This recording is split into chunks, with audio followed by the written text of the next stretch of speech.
صالح اولاد چھوڑی تھی، تیرے ماں باپ تھے، دوست تھے، ہاں یا اللہ میں نے اولاد چھوڑی تھی صالح، تو اللہ تعالیٰ کا ارشاد ہوتا ہے اے میرے بندے اس نے دعا کی ہے، میں نے اجر و ثواب دی ہے۔ تو یہ صالح اولاد ہونے کا یہ فائدہ ہے، یہ انعام ہے۔ تو جس کو اللہ نے اولاد دی ہے وہ دعا کرے کہ یہ صالح رہیں۔ انبیاء نے جو دعائیں کی ہیں ان دعاؤں میں ذریۃ طیبہ اور حب لی من الصالحین کا ذکر آتا ہے، اور ان دعاؤں میں لگتا ایسے ہی ہے کہ انہوں نے لڑکا مانگا ہے، الفاظ بتاتے ہیں انہوں نے بیٹا مانگا ہے۔ کیوں بیٹا مانگا ہے؟ تاکہ ان کے کام کو آگے بڑھا سکے۔ جو کام لڑکا کر سکتا ہے لڑکی نہیں کر سکتی۔ لڑکیاں بھی اللہ ہی دیتا ہے، لڑکے بھی اللہ دیتا ہے۔ یہ نظام اس لیے چل رہا ہے نا، آدم علیہ السلام کو پیدا کر لیا، پیدا فرما دیا تو ساتھ اماں ہوا کو بھی پیدا فرما دیا تاکہ نسل انسانیت بڑھے۔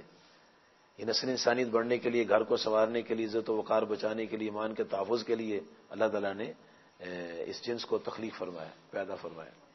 لیکن کام کاج میں، نبوت کے کام میں لڑکے کا رول زیادہ ہے۔ جتنے انبیاء دنیا میں سب مرد ہوئے، عورت کوئی نبی نہیں ہوئی۔ اور جب بی بی مریم سلام اللہ علیہ کی والدہ نے دعا کی تھی کہ مولا کریم میرے پیٹ میں جو ہے ما فی بطنی، اور ان کا بھی نظریہ تھا کہ لڑکا ہو، دل میں یہ بات تھی، اس لیے انہوں نے کہا تھا انی نظر تو لکا ما فی بطنی محررہ، کہ میرے پیٹ میں جو ہے وہ تیری نظر کرتی ہوں۔ نظریہ یہی تھا کہ لڑکا ہوگا اور پھر وہ اللہ گھر کی خدمت کرے گا۔ لیکن فلما وضعتھا، اس نے لڑکی کو جنم دیا، تو پھر انہوں نے عرض کیا ربی انی وضعتھا انثی، یا اللہ میں نے تو لڑکی جنم دے دی۔ اس کا مطلب ان کے نظریے میں تھا کہ لڑکا ہوگا۔ لڑکی ہونا یا لڑکا ہونا یہ کوئی نقص کی بات نہیں ہے۔ ماں بھی تو لڑکی ہوتی ہے، بیوی بھی لڑکی ہوتی ہے، یہ کوئی نقص کی بات نہیں، اللہ کی مخلوق ہے۔ اور اللہ تبارک و تعالی انہی لڑکیوں کے ذریعے جو بعد میں مائیں بنی انبیاء کو پیدا فرمائے۔ سب انبیاء کی جو مائیں ہوئی ہیں وہ سب لڑکیاں ہوئی ہیں، عورتیں ہوئی ہیں۔ اور جتنے اولیاء ہوئے ہیں ان اولیاء کی مائیں بھی عورتیں ہی تھیں۔ اس لیے عورت سے، لڑکی سے نفرت کرنا یہ اچھے لوگوں کا کام نہیں ہے۔ اللہ تعالیٰ نے قرآن مجید فرقان حمید میں یہ بتایا ہے کہ دور جاہلیت میں وَإِذَا بُشِّرَ أَحَدُهُم بِالْأُنثىٰ، جب کسی کو یہ خوشخبری دی جاتی کہ تمہارے لڑکی پیدا ہوئی ہے، ظَلَّ وَجْهُهُ مُسْوَدًّا وَهُوَ كَظِيمٌ، تو وہ کیا کرتا، اس کا منہ کالا ہو جاتا اور غصے میں اپنے ہاتھ کاٹتا کہ مجھے کیا خبر دی کہ میرا لڑکی پیدا ہو گئی ہے۔ اچھا، لوگوں سے چھپتا پھرتا اور کہتے بڑی بری خبر آئی ہے۔ اچھا، ایمسکہ علی ہون ام یدسہ فی التراب، کہنا اچھا اس کو میں ذلیل کر کے رکھوں گا یا پھر اس کو مٹی میں دبا دوں گا۔ یہ سوچ اور فکر تھی ان لوگوں کی۔ اور جب میرے اور آپ کے پیارے نبی علیہ الصلوۃ والسلام دنیا میں تشریف لائے، وہ جو بچیاں دفن کی جاتی تھی ان بچیوں کو کتنا مقام دیا اور بچیوں والوں کو کیا اعزاز بخشا۔ نبی کریم علیہ الصلوۃ والسلام نے فرمایا کہ جس کو اللہ تعالیٰ 3 بیٹیاں عطا فرمائے اور وہ ان بیٹیوں کی پرورش کرے، ان کو ادب سکھائے، اخلاق سکھائے، دین سکھائے، یہ 3 بیٹیاں کل قیامت کے دن اپنے ایمان والے گناہگار والدین کی شفاعت کر کے جنت میں لے جائیں۔ صحابہ کرام نے عرض کیا یا رسول اللہ صلی اللہ علیہ وسلم، جس کی 2 بیٹیاں ہوں وہ بھی اس طرز پر ان کی خدمت کرے، تعلیم و تربیت کرے تو بیٹیاں بھی شفاعت کریں۔ اس موقع پر جب آپ نے 3 اور 2 کا ذکر کیا، صحابہ نے کاش ہم نے 1 کا پوچھا ہوتا۔ دیکھیے ایک روایت میں آتا ہے 1 کا بھی سوال ہوا کہ یا رسول اللہ صلی اللہ علیہ وسلم اگر کسی کو 1 بیٹی ملی ہے پھر وہ بھی اس کو دین کی تعلیم دے، اخلاق سکھائے، ادب سکھائے، یہ 1 بیٹی بھی قیامت اس کی شفاعت کرے۔ تو یہ تو شفاعت کا ذریعہ ہے۔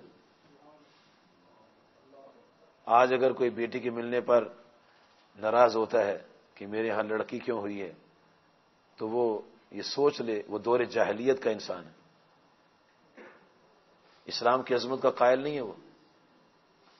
یہ بھی تو انسان سوچے نا کہ جس بیوی نے لڑکی جنم دی اور وہ جنس کیا ہے، وہ بھی تو عورت ہی ہے نا، یا تو شادی نہیں کرنی تھی، اگر عورت اتنی بری تو شادی نہیں کرنی تھی، کبھی میں شادی نہیں کروں گا لڑکیاں پیدا ہوں گی، تو اس کو بھی پیدا نہیں ہونا چاہیے تھا، اس کی ماں بھی لڑکی تھی۔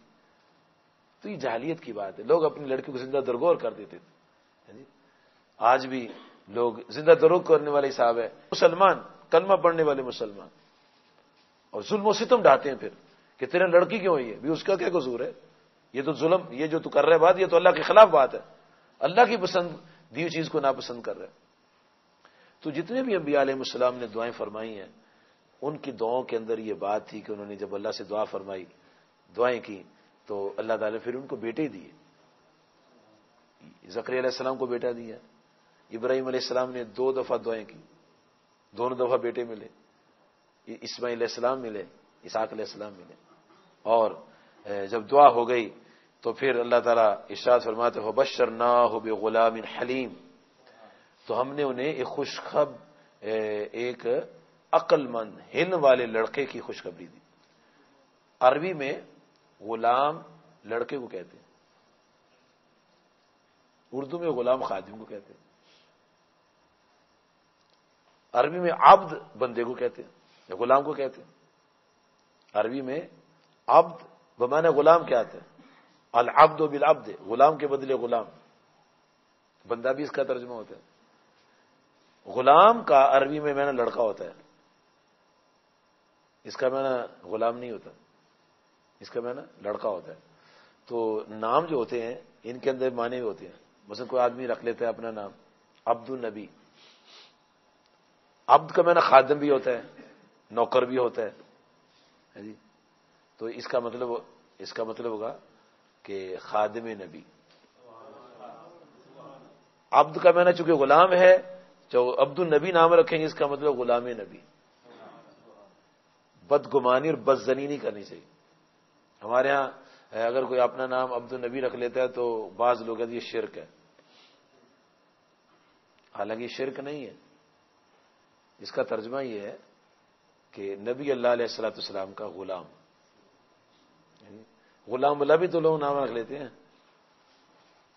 غلام میں نے لڑکا ہوتا ہے، غلام میں نے لڑکا، تو غلام اللہ کا کیا معنی ہوگا، اس کا تو لڑکا ہوتا نہیں ہے۔